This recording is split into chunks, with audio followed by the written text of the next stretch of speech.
The U.S. Marine Corps General, General Michael Langley, the most popular commander among the 6 commanders of Africom since its inception in 2007, has been recalled by the U.S. President from his position as the commander of Africom.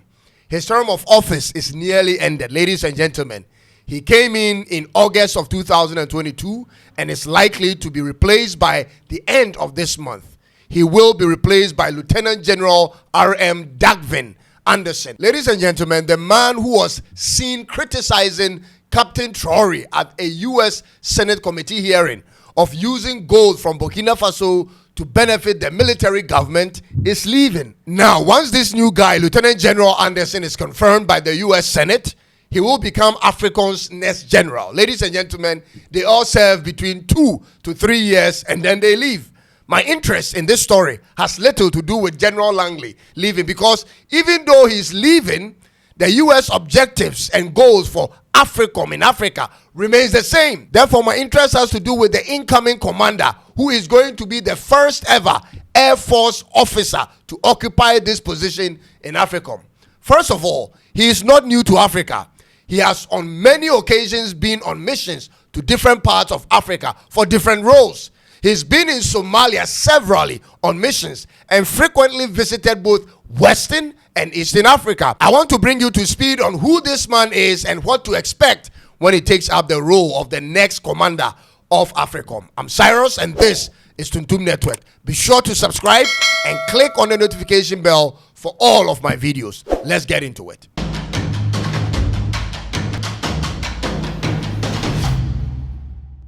Africom has its headquarters in Germany and has so far had 6 generals in command since it was set up in 2007. Lieutenant General Anderson will be the 7th, ladies and gentlemen. Before being recommended for this position, he served as the commander of SOC Africa. Now, SOC Africa means Special Operations Command Africa, also by the U.S. government. He was the commander of this unit from June 2019 to July 2021. This unit is for specialized and tactical operations that reports to Africom.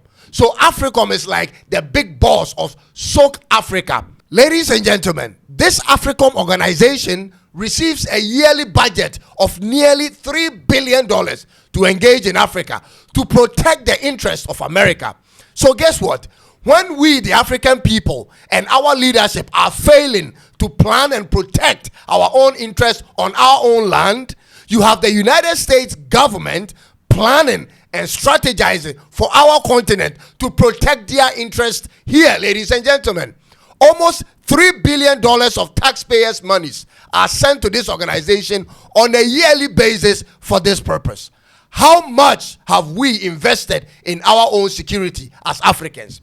These American soldiers come in disguised as tourists and boyfriends to many of our sisters in search for intel on all grounds, ladies and gentlemen. Most times, when I come across an American in town, I simply look at the way he or she walks or is built and just know who that person may be.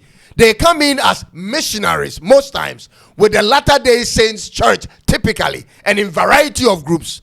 Africa is such a vulnerable continent. I'll tell you this. We live in a continent where the politician will sell out his own people and national security information for money. Do you know the version of AU that operates like Africom and SOC Africa? And do you know how much their budget is, ladies and gentlemen? The African Union's version of Africom and SOC Africa is best represented by the African Standby Force, ASF, and the African Peace and Security Architecture, APSA. Africom has about 6,000 soldiers actively working across Africa every day in the interest of America, whereas the African Standby Force has over 25,000 soldiers from 5 regions in Africa, but are all working as regular soldiers in their native countries until there is a need that arises for them to go on a mission, ladies and gentlemen. The annual budget of ASF is approximately $2.6 billion.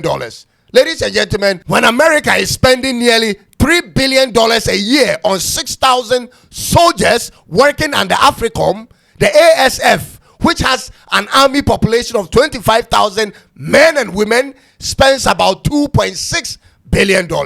How can we protect ourselves in this way? Do you now see why it appears AU is trying to fight back on terrorism, but nothing is achieved? It's because their budget for this type of mission is simply insignificant.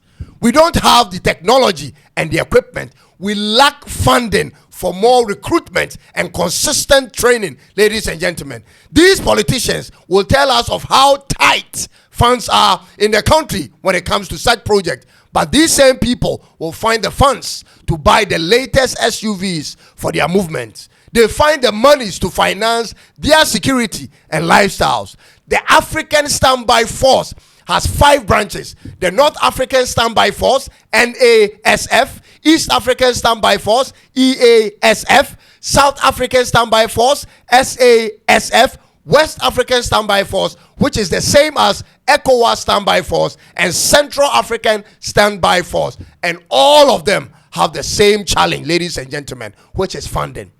And it might shock you how the ASF is funded, ladies and gentlemen. They are funded by the contributions of AU member countries. But, ladies and gentlemen, many of the AU states delay or default on contributions all the time, which leads to chronic situations of underfunding. Ladies and gentlemen, many AU member countries are not paying. Therefore, they resort to external sources for funds.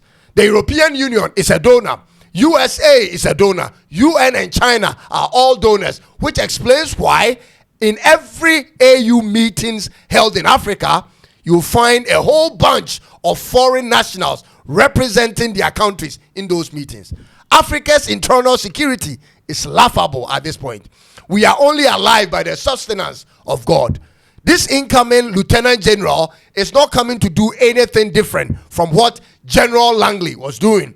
He's coming to follow the same protocols for the interest of America in Africa. Africom's #1 job is to protect American lives and promote American interests in Africa. Nothing more, nothing less. And this could mean getting rid of any leader or individual who may stand in their way, like they tried and attempted to take out Captain Traore.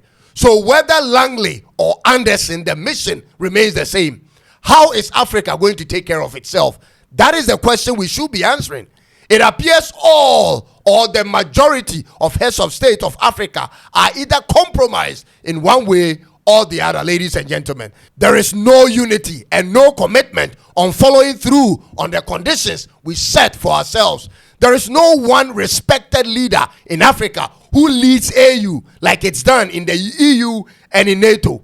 There must be a certain hierarchy, an agenda to follow. This is where order can be predicted.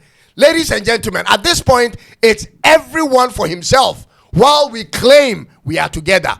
There is no deliberate plan to find a permanent solution to the funding challenges outside of our foreign donors. We don't have any plan like that. The best military academy in Africa is in Stellenbosch University in South Africa. And even that one is mediocre at best in terms of training and equipment needed when compared to the competition out there. Check out this stat between Africa and China.